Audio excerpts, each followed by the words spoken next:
Marker. There we go. Sync. I know the problems. You know. I know many of the problems. You know the drill. Yes. You know the problems, but do you know the answers? That's the. My job is to discover the answers. I like that. That's a good way to frame what we do, I think. I can't remember who said it, but I heard somebody say once that as an artist, your job is to pose the question and not the answer. Do you agree? I think so. Yeah. Kind of the inverse of my previous employment style, you know? I was gonna say, yeah, you sort of switch from one side of the brain to the other, it seems like. Yeah, going from the world of engineering for 15, 20 years to jumping into the arts was a pretty big gamble for me, but you know, I think something needed to change and there was something that needed to be answered and just had to go into it. Love it. Well, speaking of getting into it. On your left. You're listening to Doc Walks with Ben and Keith. Okay, all right. I am joined this morning by director, editor, producer, composer, ex-engineer, Yep. AI developer, David Liu. Yeah. David, how you doing this morning? I am doing okay. It's a nice, toasty, muggy morning in Austin, as it usually is in the summer. It is the summertime. We are in Austin. We're here at Mueller, and we are walking around the lake. We're looking at ducks. We've got a pretty temperate, breezy, nice morning, actually. Yeah, like the ducks are over it's here. not too bad. And I love that we chose this spot. I like this walk, but I also chose this because we are close to one of the businesses that you feature in your new documentary, To Be Seen, which has just made its premiere at the Austin Film Society. Mm-hmm. And it focuses on 4 restaurants here in Austin, Texas. Austin Film Society's cinema. Austin Film Society Cinema. Yeah, right. They always have to specify the AFS Cinema. Okay, that's where it premiered. Yeah, it premiered, and then we had the Bob Bullock played on the 13th, and then the Austin Public Library on the 14th for Cool. the centennial celebration. Oh, great. Okay. So you're doing like a tour of Austin institutions to show this film about 4 Austin restaurants and their reaction to the pandemic. And the restaurants are Loca de Oro, which is here in Mueller. Yep. Foreign and Domestic. Leroy and Lewis Barbecue. Leroy and Lewis Barbecue. And remind me of the pho trailer. Pho Craft. Pho Craft. That's right. And previous to this, I want to ask you how you cast your film and all about the process of making your film. But you have one of the most unique backstories of any of our guests so far. So rather than explain it, I want you to tell us how you came to documentary filmmaking. Well, I think the weirdest part is I never tried to get into filmmaking. I think the problem is I during the pandemic, I tried to start writing music. And then I was like, oh, this composing thing seems cool, but I'm not in LA and I can't really compose my own film, compose somebody else's film. So one of my friends said, oh, you can just make your own film. And nobody can stop you from composing it. Wow. And that terrible idea led to me having to find a story that I felt was worth telling. And one of the things that happened is as I was kind of looking through the available stories and people I was connected to, I kind of tracked this story, at least at the start of the pandemic, of like the different restaurants that I commonly frequent or had befriended the owners or understood the story that was going on. And I started assembling like, okay, maybe this is something I can talk about. And that's how the beginnings of To Be Seen happened, is really needed kind of like a calling card project Yeah. for the production company for what I was trying to spec it for. Okay. And that's kind of where everything led to the creation of To Be Seen. Wow. Yes, you came at this probably the hardest way possible. So you wanted to score films. It was your goal, and you decided to create a film that you could then score. So what instruments do you play, and why scoring films? Why does that appeal to you? I felt like scoring films was interesting because it was a different way of musical expression. I kind of failed at general music writing for like, your general pop songs and standard song structure. But something I found out I was ironically good at as I was kind of making my own vacation videos is like scoring to picture, which is kind of a interesting. different skill than standard songwriting. Yeah. So it kind of led me down this weird path. I mean, but I think the strange part about composing is you can just be bad enough. You need to be good enough and bad enough at every instrument just to get it into the computer. And then you just got to start like timelining and everything. So it's, this running joke of you can play every instrument badly and that's a composer. Yeah. Oh, funny. Okay.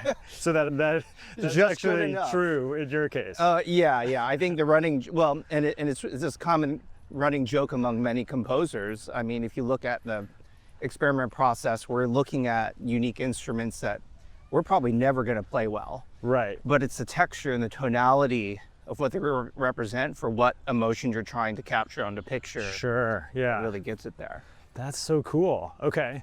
So did you get bit by the documentary bug then, having made your first documentary? I mean, yes and no. I mean, I think the weird part is I was ironically hoping to get into narrative after this, but the industry has kind of spoken for me on what they want. And so, I mean, I think I'd probably be doing at least another few in whatever format and medium that it requires, but kind of the doc, nonfiction, high cinema space is kind of what I'm going to be stuck in for a little bit. Yeah, stuck in. Yeah. Okay. Well, okay. So here I jumped forward a little bit. So Yeah. you decide to make this film, but I guess let's go all the way back to the transition from working in AI to deciding that you wanted to do something different. Tell me about that, and let's go this way. Yeah. So what happened is I had gone into engineering many years prior, and I changed from hardware engineer to software engineer to product designer to completely different roles, but all within the same ecosystem of mathematics, AI, machine learning, software libraries that make it run, and then ultimately into kind of the AI space before it was kind of big. Yeah. And So what years would these be? so this is like 2018, Okay. and then 2019 to 2020 is kind of the years where kind of my career started taking off. Okay. And in that time, I was like, well, I have the space that I've really dived deep into, Yeah. but my brain feels like it needs something else. Or my gut instinct tells me that I need to balance it with something, because what if it goes wrong? Oh, and Right. it being AI specifically? Yeah. And It's so, like anything in the tech or space, right? Any technology, doesn't matter if it's AI or anything else. What happens is if you get so deep in one area that you know it really well, and you know that, well, is the industry gonna go crazy, drop out, do something else? Do I have a play in it? And if you go, I don't know, I don't think so. I kind of need a hedge against it, just in case, this is a space that I kind of don't want to play in anymore. You find what that is. So I look for the most opposite of that space, which I guess now we know is documentary, right? I mean, it's the one place that you can't really use said technology in Right. without it changing its medium. wow, say more about that, because this is actually making me feel really good that I hadn't thought about documentary being almost like the exact opposite of AI, or maybe like an antidote to AI. So tell me more about what you mean. Well, I mean, I think let's say that you do use AI in that space. Sure, you're in one medium. Maybe you're in the short form medium. Maybe you're in high-end narrative, and you're using it in that space. Well, Sure, or an animation. right. Yeah. All of those are kind of applicable, and it is applicable in space. It is a tool. Yeah. It can be used for, properly, improperly, doesn't matter. But the one place where it completely changes medium is if you try to use it in doc. Then it's no longer a doc, right? Right. So the irony is documentary is looking for high authenticity, Yeah. right? That's the thing that makes it good. And when I set out to make this film, one of the things I didn't like is where doc was going. Oh, interesting. Right? Like, there's a little bit of the artifice of doc that just, I wasn't happy watching it, right? Okay. The interviews are too lit. You could tell stuff's been rehearsed. It's the same kind of formulaic setup that they teach you in film school in every book. Oh, you follow one person, you either get it and they don't get it. Right. And what happens is you fall into what I call a formula which really incentivizes like a model in which you're chasing after celebrity-esque people, because or crime or right. cults, right? The three Right. C's. Yeah. And I remember trying to get a grant for this film for Yeah. 4 years. Yeah. And every time, either somebody within the grant or somebody else would say, that film's not possible. 4 subjects, and then you talk about no way. No way. There's no way your film is possible. You're breaking all the rules of documentary. Interesting. Okay. And I'm like, well, what if we just approach it with the most visceral format? I'm going to use basically little to no lighting. We're going to shoot high verite. Yeah. We're not going to rehearse anything. The film was shot in 17 days. 17 days. Over 4 years. Wow. Okay. You can't overstay your welcome with the subjects, Right. right? Because you lose that authenticity that they would have on that first, their guttural reaction, right? And so part of the reason the film feels so different Yeah. is you are seeing, the very quick initial reaction, fly on the wall feeling, and that visceral feeling is not one, these aren't trained actors, these are real people. Yeah. Absolutely. So you need to be careful with how much time you're spending with them. Otherwise, the artifice of, formulaic documentary comes out. Interesting. And that's kind of what I wanted to walk away from. Okay, I love that. So tell me about, well, first I guess I want to understand more about what you were seeing in AI that made you feel like you didn't want to be a part of it any longer. Well, I mean, I saw, I quit that part of the industry in 2024. Okay. Right? And I saw where the technology was going, but I was also seeing how other people were using it. Right. And also my reputation, right? I had been somebody who had been producing technology, doing conference talks, speaking in that space. And for me to get my, I'm like, I don't think this is a good place for my reputation, depending on where it's going, right? And I feel like there's a kind of a better use of my capabilities, because one of the things I was good at in that space was storytelling, whether it was product, whether it was initiatives we were doing when we were talking with customers. And I'm like, I feel like there's a better use of this. Right. Right. Of my talents. But I guess specifically, like, you're saying it was going to like sully your reputation. Yeah. What was it about AI that you thought would lessen your reputation? Well, I mean, it just took what people were using it for, right? This is the very early era of generative AI. Okay. And I was like, oh, this is just going to be like some very weird, meme manipulation, deep fake. It's the removal of autonomy, right? And I saw that and went, yeah, I don't know about that. Like, I got into this for curing cancer, weather predictions, and Right. the things it's normally meant for. And I'm Yeah. like, yeah, you can do stuff. Those are tools. Right. But it doesn't seem like the best use of it. So I was like, I don't know. It just doesn't seem like an area in which I have a say in where it goes.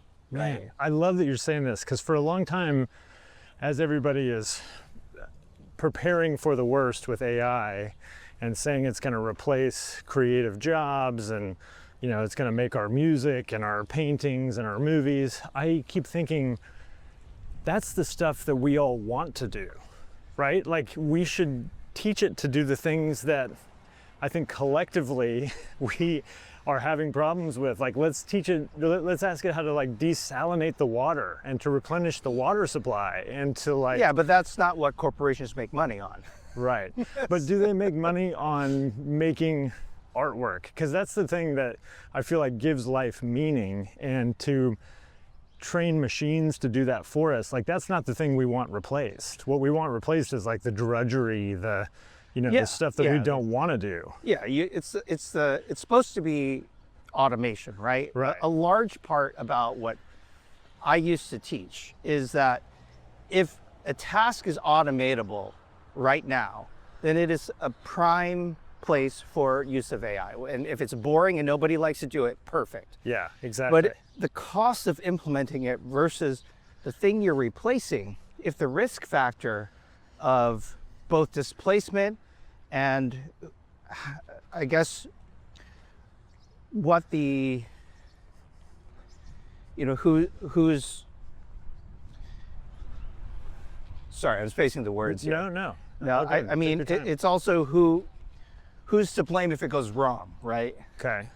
If those aren't clear, or Right. the cost is too high, then that's something you stray away from, right? And we've dealt with this in years for like insurance and everything else, and you kind of just have to look at it and go, I don't know if it's worth if it's Right. worth it, right? And Right. that's how you've always done it. Now, in Europe, that's kind of how they've always prepared it, right? And so, again, when you are looking at the space, you kind of have to decide, do I have a say in it, or I'm going to go somewhere else? And I'm like, I'm going to go somewhere else. I see.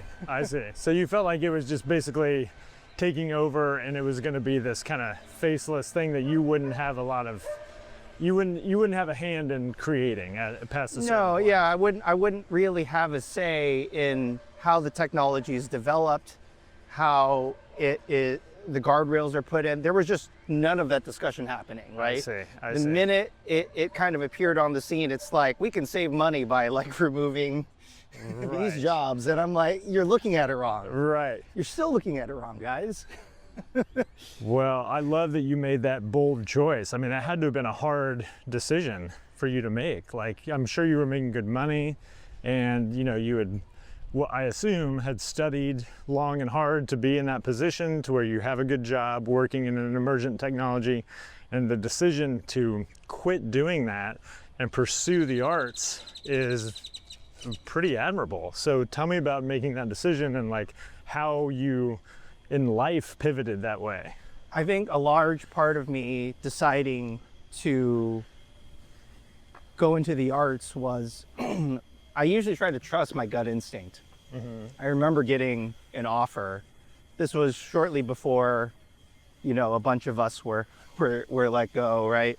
Because like, you know, the AI layoffs are starting to happen, right? Oh, interesting. I didn't even think of that aspect. So were Yeah. you seeing the writing on the Oh, wall? I saw the writing on the wall like a year in advance. I'm like, oh, it's coming. Oh, funny. It's coming. Okay. In like early 23, I was like, oh, this is, I'm I can creating do- my own replacement. right. here. I can see, you could just look at the, you know, the 10Ks for every company and go, okay, I can see how this math is going to work out, right? You can look at the quarterly reports, you can look at the annual reports and go, I don't know, something ain't mapping here, right? Right.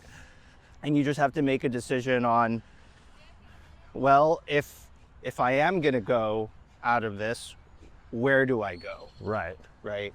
And And you're like, I know a place where I'll make no money and it will be very difficult for me to, I think it was more, what would I regret if I didn't go do it? Right. Right. That's such a better way to say it. I was like, I had at least a quarter of the film shot by then.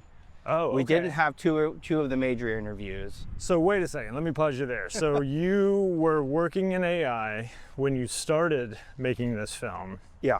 Okay, that's great. And so how did you start stepping away? Like, tell me the actual process of you having a job and figuring out this is what I want to do next and slowly starting to make your first feature doc. I think what the decision that really did it for me as I started looking at it is what excited me more of a challenge that I would want to accomplish, right? Like if money were no object and I just was allowed to do something, what would I do? And if the answer is this, and I have most of the pieces in place, I just got to be brave enough to just make the jump and like separate my comfort with having an income, then it feels like the right thing. If it means burning all of my retirement, then, which is what I'm doing, Yeah. then you got to go do it, because at this point, you know, films will probably outlast every tech company. Right, I right. mean, like, let's be honest. And having something that's expressive, that's fulfilling, that can employ others, Yeah. I think is kind of more admirable and more interesting of a problem, right? Absolutely. And if you think about it, there's really not that many people in this particular doc space. And it felt like a place where I'm like, I can try, one, to try to put my name out there. Two, to kind of see whether my premise of how I wanted to make docs would work. Sure. Like a large part of what I talked about earlier with kind of the artifice of traditional documentary, I'm like, well, everybody says I'm wrong, but what if I just try? And let's see who's correct. And so were you a fan of documentary before you? Very specific types of documentary. Yeah, tell me, like what kind of documentaries were you excited about? Like the ones that Herzog would put out. Okay. Herzog's one of my favorites, right? Okay. Just bonkers. Yeah, But well, and tell me more, like what makes his films work for you? I think a large part of what makes his films work is he does point out the artifice of the situation, right? Like okay. the volcano, my favorite ones, they put out two docs, Yeah. two different groups put out docs on that subject in the same year, right? So Wait, go and look that one up. And which one are those? Oh, I'm sorry, I'm spacing the names of both of them, but just look up his filmography. Those are good ones. Okay, and he did two volcano films back to back or something? No, he did a volcano film and somebody else did a volcano film the same year I see. And they're about the very same different. subject. Uh-huh. And he calls out the artifice of the entire filmmaking of it. It's great. Oh, funny. Right? Here, let's stop right here for a second Yeah. and look out over this beautiful part of the lake here. So for those who are listening, David, describe what we're looking at here. So this is the lake in Mueller. Locodoro is actually right over there. We've passed it a few times actually. And this was kind of the scene during initial lockdown when a lot of us were outside and, you know, a bunch of us sat at the steps and I was like trying to figure out what the heck do I do with all this extra time? And I started writing music. I hadn't touched music in 15 years. Wow. And so I was like, well, let's see what happens if I try to play music again. Okay, let's try to see if I can write music for the first time in my life. Oh, I can. It's not great, but it's there. Yeah. And so 2020, I kind of was like figuring out the pieces of how do you write music? What's this camera thing? Right. What? Oh, okay, how do I shoot a documentary? I've never shot one. I've made like GoPro vacation videos. I don't know what any of the pieces are. What's editing? Like Right. And how did you learn all that stuff? YouTube. Seriously? It's just a lot of YouTube. So you cashed out your retirement from your AI job. This is in 2023, 24. Oh, okay. So this is previous. to that. Previous, Okay. right? So during the pandemic is when I kind of getting the pieces together of like what I wanted to do. And I started thinking about which pieces I wanted to pull into the project, right? So the filmmaking, the music, and originally I wasn't supposed to direct this, by the way. Oh, interesting. I was like, I need to find a director, I need to find another producer. Nobody else would step up, so I ended up being the director. So you were setting up, you mentioned your company a couple Yeah. of times. So were you setting up a company already, like within your understanding late of what you're doing? 22. Yeah. Okay. I tried to like start a business. You know, it's good like tax benefit if you start it up and it's an LLC and you start buying equipment, and Yeah. you know you have some benefits of having that. Right. And so I was like, okay, what pieces are the components of this production company? Okay, Right. there's the visual aspect, there's the music aspect, there's the post-production aspect. Okay, let's start like, you know, gearing up, figuring out what skills are needed, seeing which people can help out. And it's just a lot of solo endeavors and working with kind of individuals who would later on become collaborators for the film.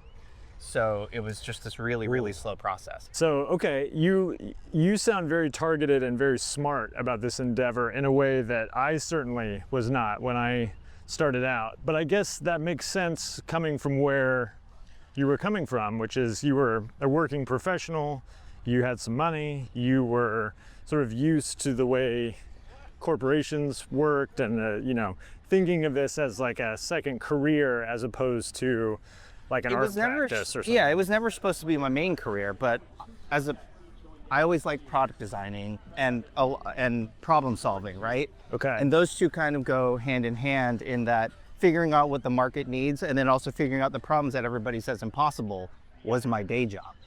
Got it. So- Yeah, so you were using that same skill set towards documentary filmmaking. As soon as this problem showed up where everybody says it's impossible, I'm like, let's go.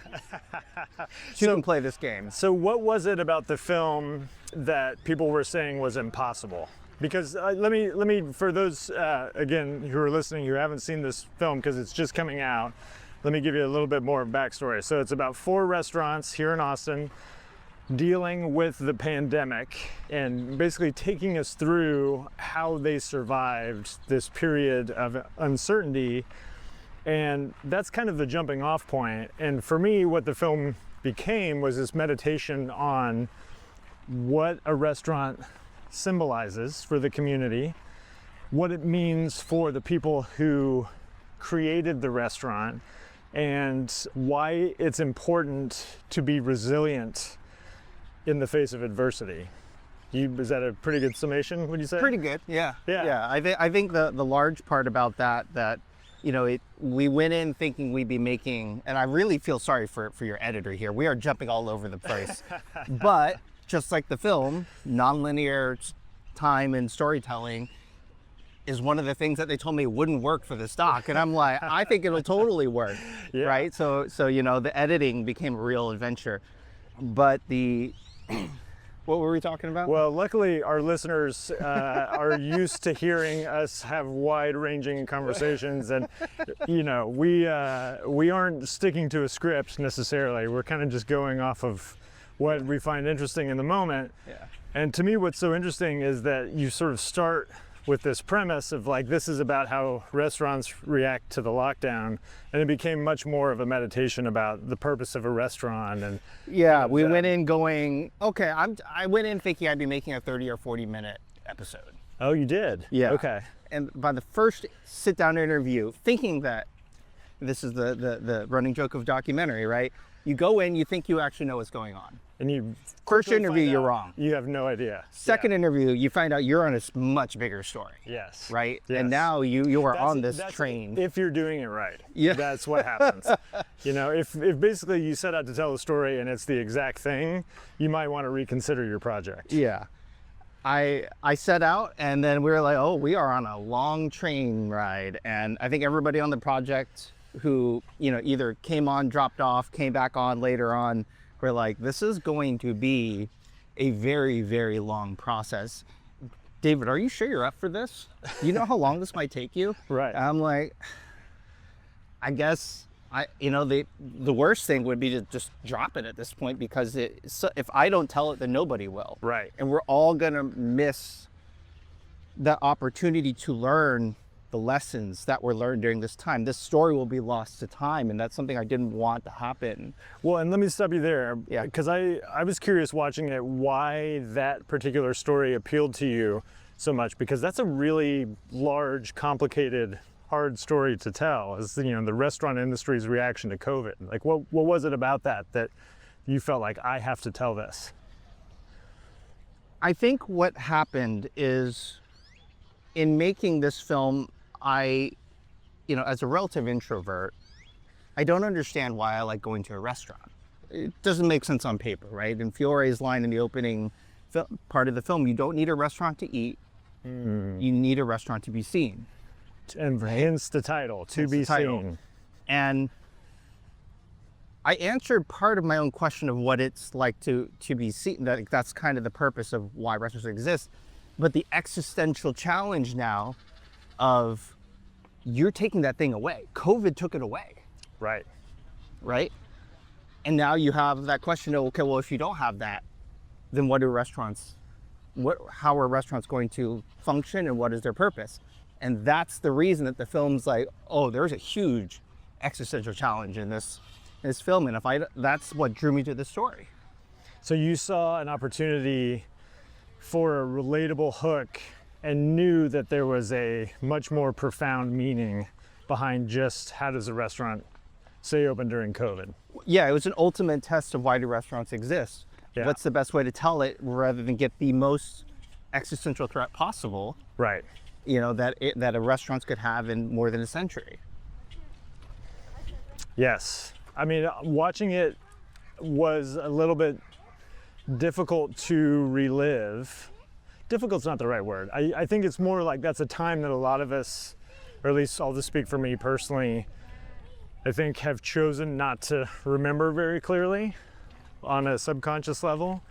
So for example, last night when I was watching the film with my wife, there's a scene where snowpocalypse happens. Yeah. And it's shortly after the lockdown. Restaurants are hanging by a thread, trying to figure out how to stay in business, stay relevant. And then we're all hit with basically a record snowstorm that just takes us out at the knees as a city. Yeah. And they describe it from their perspective as happening around one of the biggest restaurant holidays, which is Valentine's Day. And I had completely forgotten that time frame. I, of course, am aware of snowpocalypse. I remember our version of going through that. But the fact that it lined up with Valentine's Day was bizarre to me. And I even asked my wife, I was like, wait, are they talking? Oh, they're talking about snowpocalypse. And she's like, yeah, what did you think they were talking about?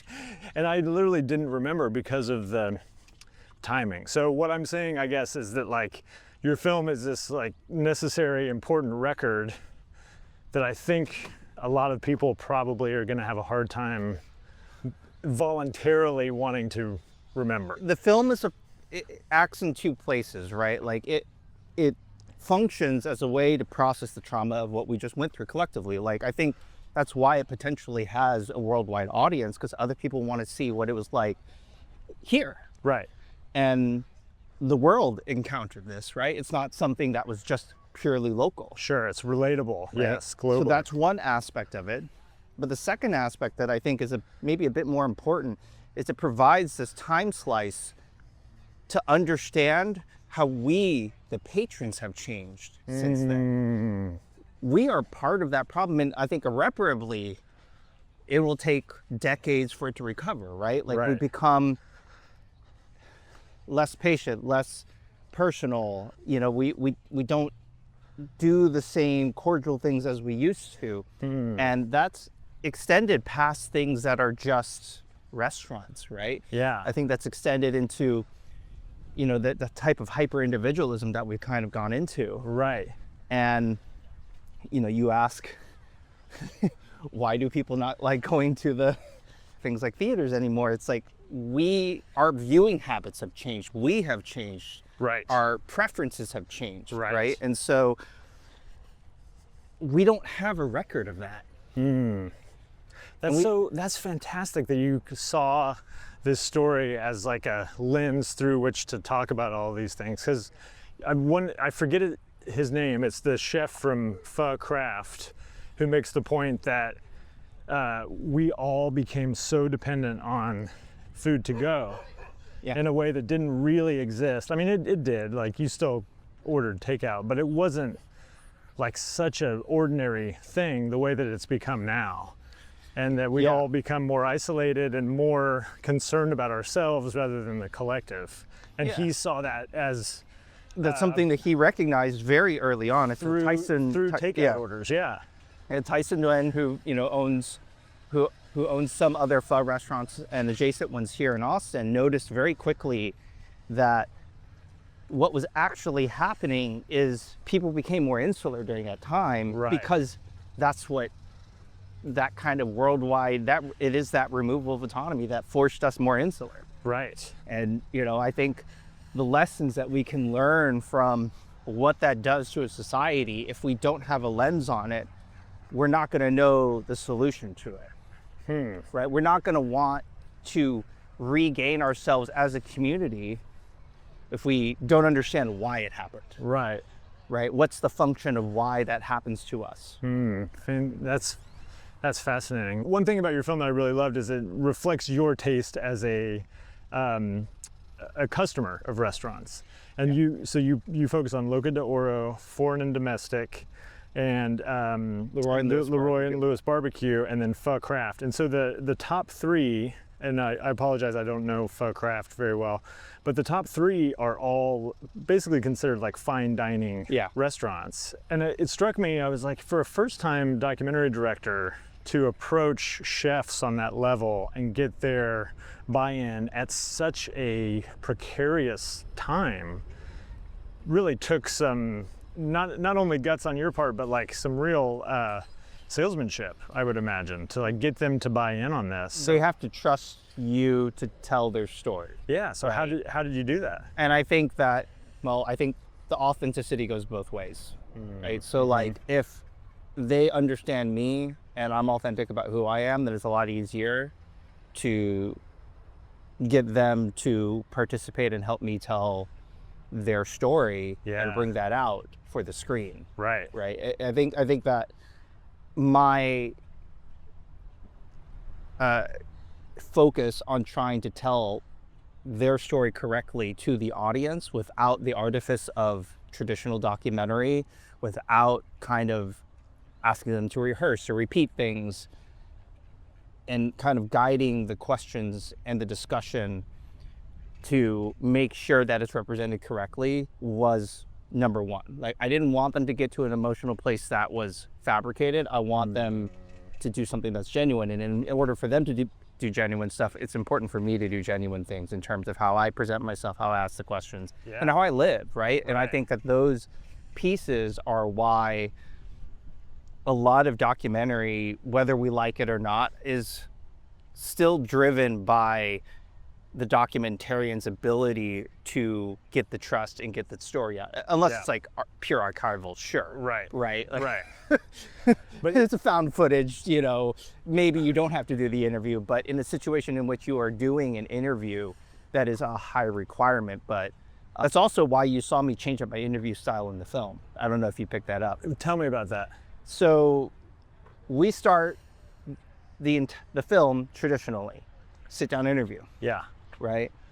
But by the second half of the film, when we're out of COVID, we're out of the ice storm, we're in 2022, they're not sitting down anymore. Those interviews are conducted while they're in their space, because their body language says a lot about. I didn't pick up on that, and now that you mention it, I see it completely. Yeah. And we got stuck, because what happened is I started making the film, and then we put an assembly together, and I'm like, it's just a bunch of talking head. I really hate this. It's just like, I don't know what to do. Right. And for a year, I struggled with what to do. So from 2023 to 2024, for a full year, from like July to July, I was stuck. Film didn't make progress. No interviews were done. Nothing. Wow. Okay. And tell me about your mindset in that year. Were you like, all hope is lost? Were you in kind of a dark place? Or were you like, I'm going to take some time and figure this out? I took some time in late 23. I took kind of a trip across the US. Okay. And we, as a team, they kind of all took a break. And then I went out and just kind of did my own thing for a bit. And I invited Sarah and Nathan from Foreign and Domestic up to the Pacific Northwest to go mushroom hunting with one of my friends, because I needed like an insert of them foraging, because that's part of the story.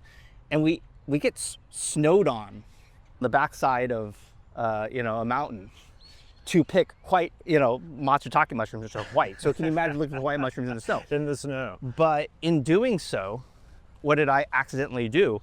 I shot complete handheld for the entire time. Right. Complete handheld. Because you're hiking, sure. Right. And then I had to drive back to Texas within like 6 days Okay. to capture them putting that stuff on the menu. But what did I do differently then is I actually was in the kitchen with them and mic'd them up in the loudest place possible, right under the vent hood with everything. And it felt so visceral that short film went to festival. I Went saw to Doc NYC. It premiered at Doc NYC, which is no joke. I mean, that's Yeah. hard to get into. That's a very well-respected, prestigious documentary festival. And I think when I saw a room of 200 people go dead silent and be immersed in that, I'm like, that's the formula. That's how we're gonna do it. And Interesting. that's why we changed the interview style to do that. So in this year where you felt like, oh yeah, let's go this way, where all hope is lost, you basically pumped the brakes and decided that you were going to make another film, essentially. Like you were going to film your subjects in kind of a new way Yeah. and just try something different, and that unlocked the answer for you. Yeah, at least a way forward. I still didn't have 2 of the subjects. But by the time that film was available, or at least available on Screener, kind of the last 2 subjects kind of finally said yes.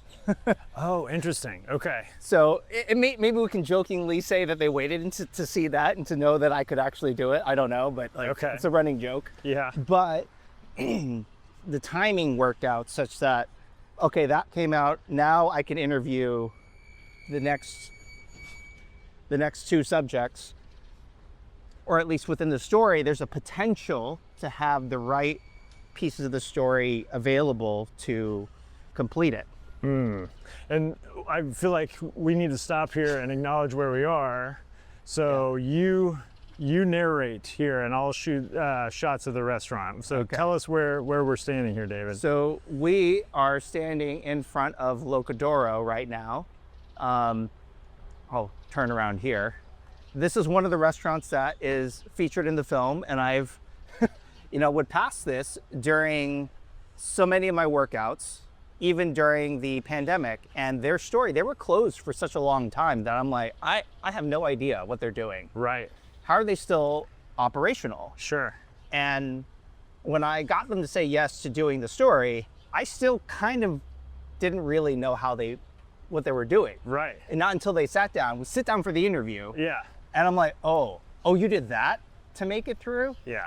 Oh shoot, this story's way bigger than I kind of originally imagined. The chef and owner, Fiore Tedesco, is a very deep, interesting, reflective man. And I love seeing him in the film and him talking about his growth and his understanding of his place, and not just being a chef, but being somebody who facilitates experiences for people, and like coming to a sort of humility about that, and that if he can keep that attitude, then what's on the plate sort of takes care of itself. And that seemed like a very deep, wise lesson. Yeah, his ability to talk about the deep philosophical parts of society, humanity, through the lens of restaurant ownership was something I had never seen before. Yeah. And I'm like, oh, I gotta capture it. We're just gonna keep on rolling, right? Like that was like a 3-hour-long sit-down interview, which really was the spine of the film. Yeah. And then you have the kind of the other stories that I had to choose which pieces to either complement or contrast his speaking points, right? And that's how we assembled which restaurants need to be in the story, which stories need to be shown in what order they should be shown in, right? And that's like storytelling 101. It's Sure. like it's not what's on the plate, it's what's not on the plate. Well, and you have such a fantastic narrative structure where one of the restaurants wins a Michelin star and one of them goes out of business. Yeah. And it's such a great encapsulation of what it's like to be in the restaurant business, what it takes to run a restaurant. The highs and lows of everyday restaurant ownership, right? Like Right. there hasn't really been a lens on this stuff really. Like aside from some groundbreaking original docuseries works like Chef's Sable, Sure. or Anthony Bourdain's work, Right. I really haven't seen this part of restaurant ownership or what it's like under pressure from external forces. Yeah. And to be able to tell that story is kind of a nice bookmark for the industry. I think one thing that I was really happy about was seeing the reaction from the people, the working class, the people in the restaurant industry. Yeah. And almost like a rallying cry and a calling card to Was that Fiore? no, it's Adam. A calling card to what makes this industry tick, right? And it's been hard because people have left this industry. Yeah. They've lost so much of that institutional knowledge that, restaurants across the world have gotten, you could say, a little bit worse, but we're dealing with a generation that is a lot of the institutional knowledge walked out. It's brain drain, right? So like you are starting like over again, and to see restaurants do this over and over again with new cohorts, it's both disheartening, but also kind of rewarding because you're seeing them learn how to train and teach and mentor. Right. And Right. that is not, It's a great country to visit. that is not seen in really any other work. And we really don't celebrate that. And this is one of the first times that we can actually focus on it. So I love that. Yeah. So let's walk this way. Okay. And we're coming up to the end of our time here. So I guess I want to know from you what the reaction was from the chefs who you film when they saw the movie. I was very, very concerned because I did what people consider like the worst thing to do is I didn't show them the film until the day of the premiere, Wow. Okay. which is a gamble. Sure. A huge gamble, because if you are wrong about that, right. then You're you in- can have some upset subjects. this is the reality of documentary, right? That's right. Yeah, you didn't like artifice. This is as real as it gets, right? I think one thing that, and on speaking about audio, that you may not notice is I can tell you probably one of the reasons that there aren't many docs on restaurants. Restaurants play music.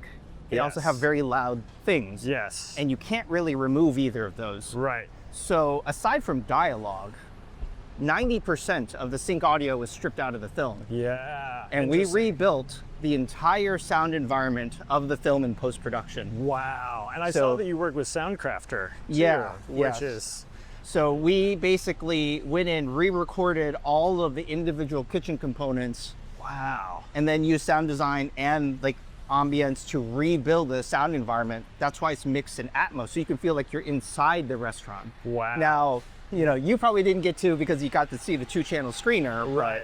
Right. But if you see it in a theater, you will get that immersive. If you get at experience. least the 5:1 mix Yeah. or better, you will definitely get that reaction. Or when we do the Blu-ray, if we can do the 5:1, 7:1 or higher Yeah. outputs, where we'll be able to give you that. But yeah, other than the actual theatrical experience. Right. So did you accomplish your goal? Did you make the film you set out to make? Yeah, I think so.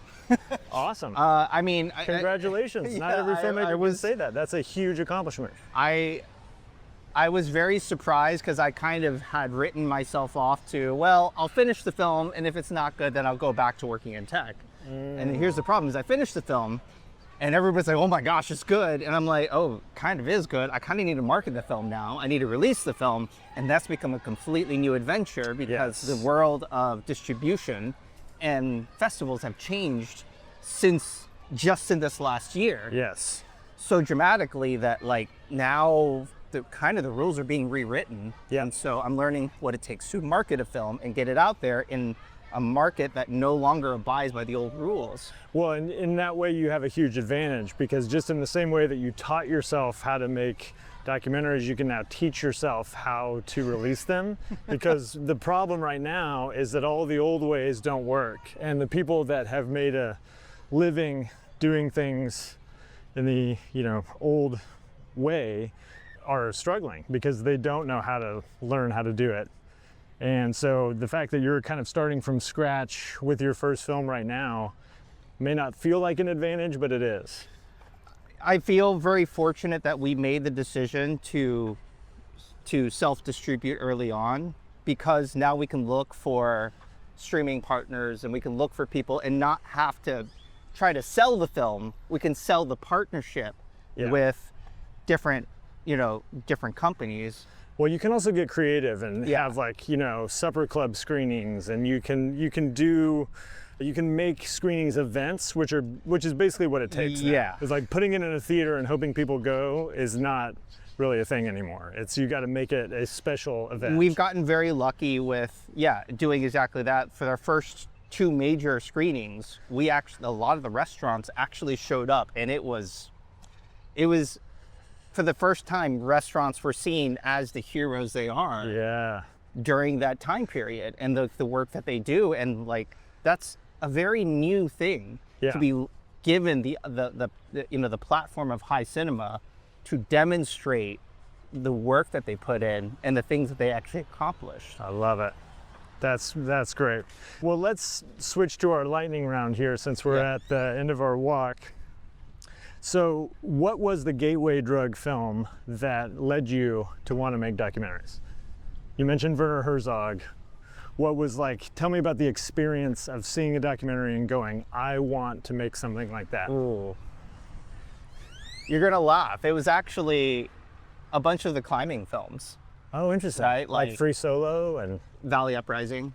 Oh, I don't know that one. I originally got into it to do because I do a lot of climbing and outdoor stuff. Okay. And we got all the stuff from the Sender Films, festivals, and you got to see, and I got to go to Yosemite and actually climb in Yosemite, and that to me was such a gift to see that part of history. Valley Uprising was interesting because as somebody who didn't come from that world, it gave me what I felt like the history and the context to do it. And that was kind of the gateway. And then the rest of the world, the documentary started showing up. I think another one that was prior to that, which was more of a series, was Chef Sable, right? Right. And that very first season, the one with Alinea, Yeah. right? Where, he got cancer and he had to come back from that. I got to go to that restaurant and experience it. And that taught me the value of things that are real world, real stories from real people that had to be put through the ringer to achieve what they did, right? Right. And, a lot of these films help me understand, at least that's kind of the side of people that I kind of wanted to understand, the greatest achievements, but then the element of just feeling things. Right. Man, that's a Herzog or a Ken Burns kind of era thing where you can do more retrospective viewpoints and more deep emotional research. And I think all of those films kind of sit in a different rung for me, where they kind of elevated aspects of there's kind of different rungs of documentary that I look at that are more action sports adjacent, and then you go into civil and personal and kind of deep person research. Yeah. And then you go into this kind of highly subjective, metaphorical stuff, and that's kind of essay films or you'll films, get so you'll get almost video essay stuff that can move you in different ways, and you don't hear my voice in the film in To Be Seen, but you see my editing style change from the beginning of the film to the end of the film, and in a way that's a conversation I'm having with you about that time period, but also my growth and their growth at the same time. An example of that from your film that I really loved was you interview the chef from Pho Craft in a tight medium interview frame, and he's flanked in the back by a big painting that was part of his restaurant. And for me, when I was watching it, I thought, oh, they're interviewing him in the restaurant because you're interviewing all the other chefs in their restaurants. And there's a moment at the end, spoiler alert, when you pop out to a wide shot and you see that that backdrop is in his apartment, and you see a little bit of the apartment around the edges of the frame, and then he gets up and walks out. And in that shot, without saying it in a voiceover, you're communicating the restaurant didn't make it.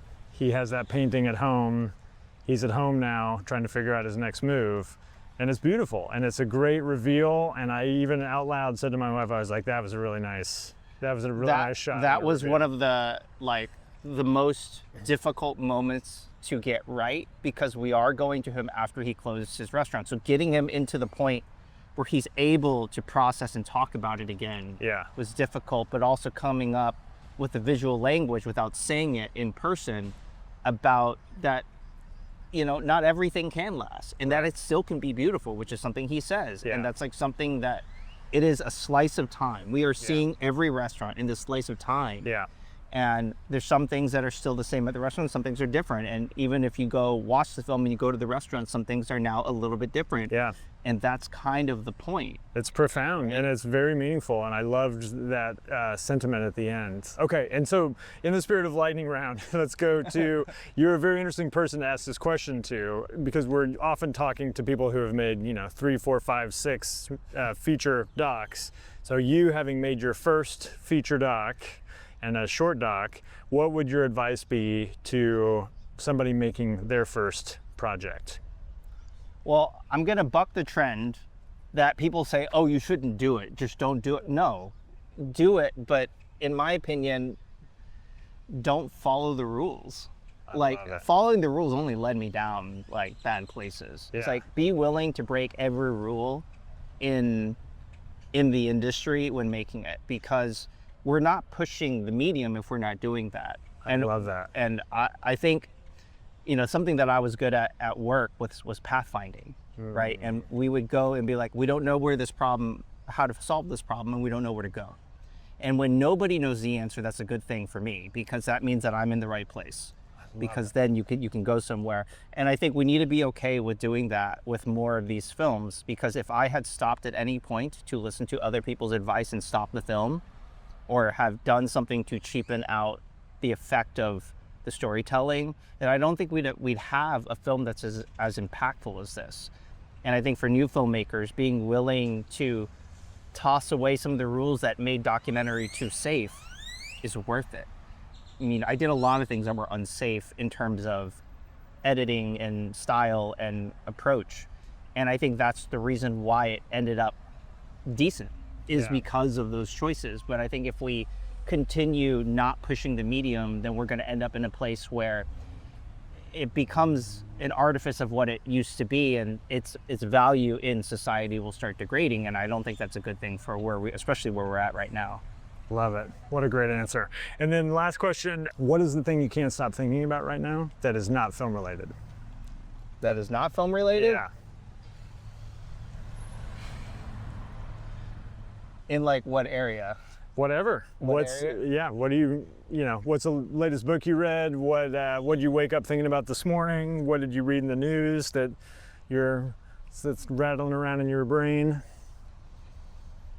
I think one thing that we really don't understand right now is what it means to have a new normal, right? For us, I think there's this weird societal thing where we go in and, there's this expectation that we will be able to react to everything correctly and be able to mitigate everything. But I find that that's generally not true. I mean, my new normal of becoming a filmmaker and getting used to no income to finish this film was something I was not prepared for. Me getting to a new normal of, the industry that I was formerly in kind of eating itself alive and not being a thing I can really return to right now. Again, that normal has been upset. You're talking about decades of normalcy, I think, and our attention spans are affecting filmmaking. Our attention spans are, everything is a new normal, and what is that human effect that causes that? Right. Where our plasticity and our adaptation are capable of not only handling it, but surpassing it in certain cases. Like that part of humanity, which I think is one of the parts of doc that's beautiful, is we are studying that. And if we don't continue to study it, then I think we're getting to a place where we don't actually understand how we're doing all of this. So Yeah. and all of us live through different time periods. And so that's part of the thing that, you know, still at the back of my mind going like, well, how are we adapting to this? I have no idea. I love it. Well, to bring it back to how we started, you're asking all the right questions, it sounds like. And yeah. I really enjoyed your film, and I am very inspired by your story. And so I thank you for making the work that you're doing, for being that example to people. And thank you for going on a walk with me. Yeah, no problem. Yeah, awesome. Oh, we should tell people where to find you. Where can people find you, your film, your work? So the easiest place to find information about the film is tobeseenfilm.com. Okay. And then if you look us up on Instagram, that one's To Be Seen Film is the Instagram, but my production company is Narraforge, Narriforge. So narraforge.com, and then also the handle on Instagram. Awesome. Cool. David, thank you so much, man. All right. All right. Next time on Doc Walks. It's a rainy day in New York City, but Ben is not going to let that stop him from getting a one-on-one conversation with the impressive, the inspiring, the one-of-a-kind documentary powerhouse that is Penny Lane. So Ben and Penny take a seat indoors out of the rain to talk about Wild Inside, Penny's brand new doc about Flacco the Owl. They're not going to stop there, though. Penny's got a slew of films and a ton of different ideas to discuss. And I'm just going to go ahead and admit it. I am jealous as hell that I wasn't there to sit face to face with Penny and have this talk. So I'm going to be stuck listening to it, just like you should, next time on Doc Walks with Penny Lane. Doc Walks is created, produced, and edited by my friend Ben Steinbauer of The Bear. Hello. And my friend Keith Maitland of Go Valley. With help from our co-producer Dayton Thompson and editing by Riley Church. Follow us at DocWalks Pod on YouTube, Instagram, and LinkedIn.